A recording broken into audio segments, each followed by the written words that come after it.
안녕하세요, 방글쌤이에요. 이번 영상은 정맥주사 관련 영상인데요. 병원 임상일을 준비하면서 정맥주사에 관한 관심을 자연스럽게 갖게 되는데요. 그건 아마도 환자와의 직접적인 의료 행위라고 생각하기 때문인데요.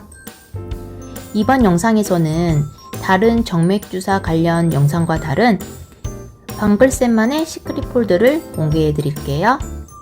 이 영상을 보는 구독자분들이 정맥주사에 대한 지식도 쌓으면서 정맥주사에 대한 중요성을 알게 되실 거예요. 그럼 시작해 볼게요. 제일 먼저 정맥주사는 의학용어로 인트라베너스 인젝션, 흔히들 IV라고 쓰이고 있고요.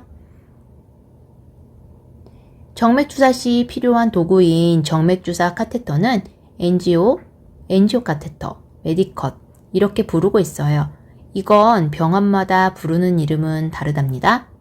그럼 이 정맥주사 카테터, 엔지오 카테터 생김새를 한번 살펴볼 건데요. 이 정맥주사 카테터의 명칭도 함께 살펴보도록 할게요. 필 오픈이라고 적혀있는 그 부위를 살며시 벗겨주시고요. 뚜껑을 열고요.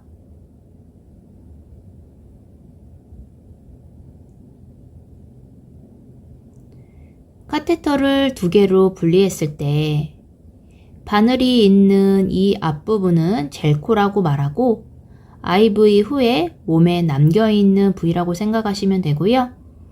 철사로 되어 있는 부분이 피부를 찌르고 들어가서 혈관을 잡아주는 가이드 역할을 해주는 것이 바로 스타일렛이라고 부르고 있고요.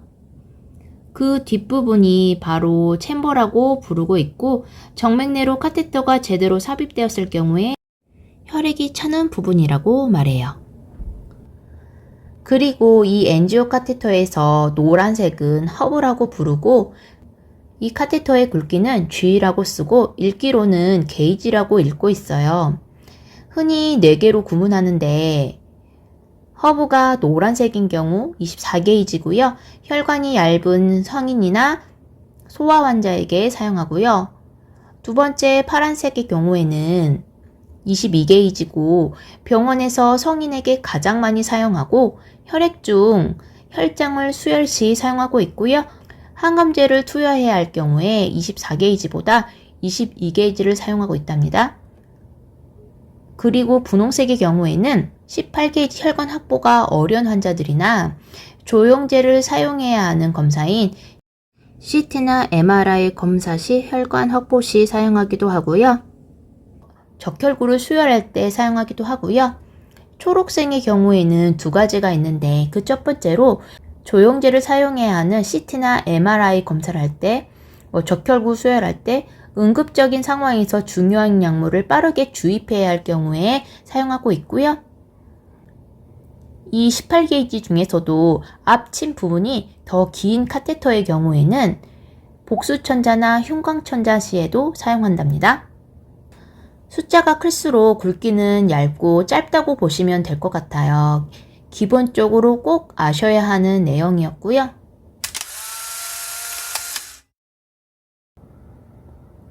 그 다음은 정맥주사를 하기 전 손에 익혀두면 좋은 기술에 대해서 한번 배워볼게요. 그 첫 번째, 토니켓을 묶는 방법인데요. 토니켓을 바닥면에 두고 환자 전환 부위를 감싸듯이 감은 후에 매듭을 지어주시면 되는데요. 풀 때는 두 줄에서 왼쪽 위쪽에 있는 줄을 잡아당겨 주시면 풀린답니다.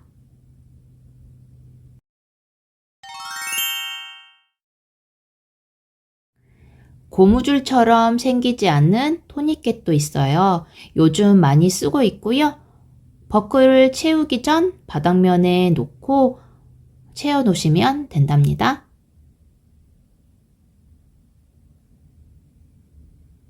그리고 왼쪽을 향해 잡아당겨 주시면 돼요.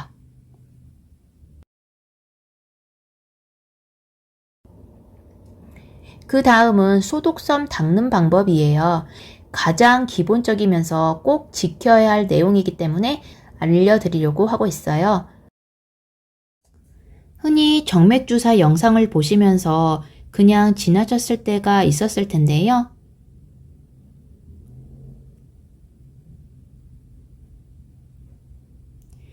이미 소독솜을 닦았던 자리를 다시 닦아서는 안 되고, 정맥주사 투약할 자리를 중심에 두고 둥그렇게 닦아주셔야 해요.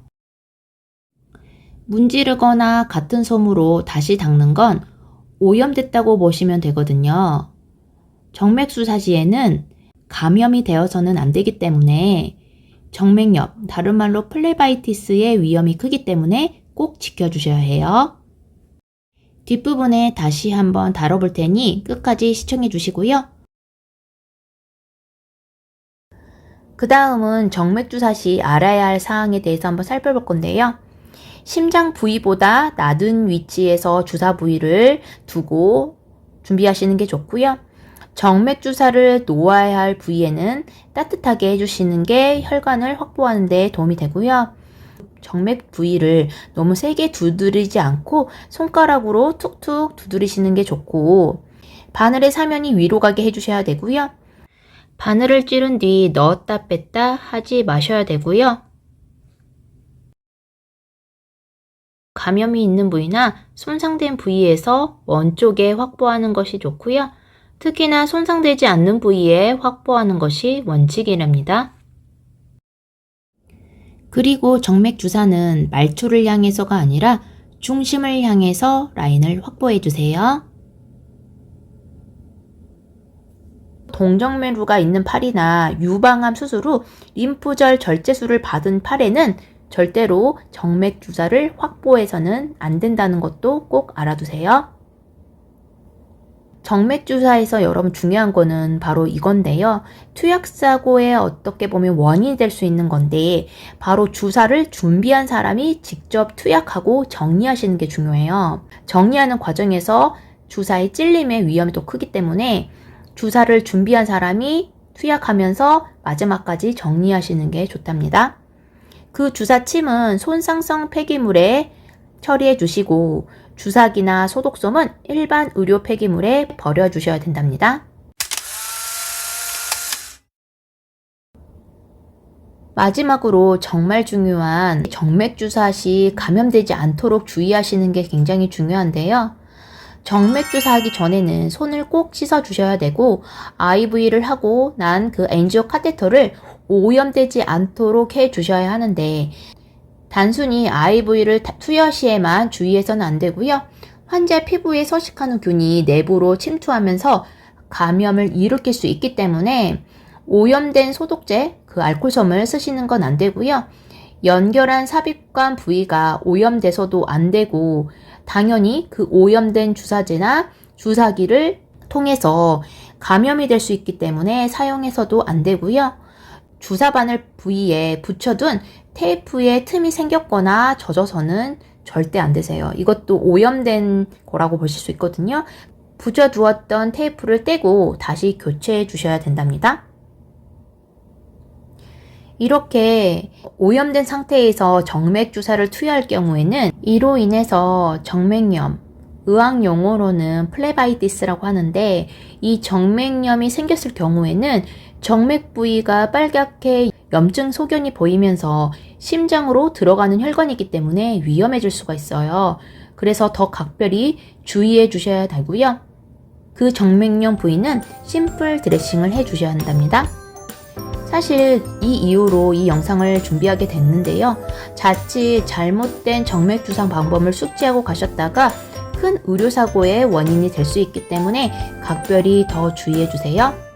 교수님 수업 시간에 올바른 정맥주사 방법을 숙지하셔서 스킬뿐만 아니라 환자 감염을 우선으로 생각하는 정맥주사의 달인이 되셨으면 좋겠어요. 끝까지 영상 봐주셔서 감사합니다. 다른 영상도 더 알차게 준비하도록 할게요. 그럼 안녕.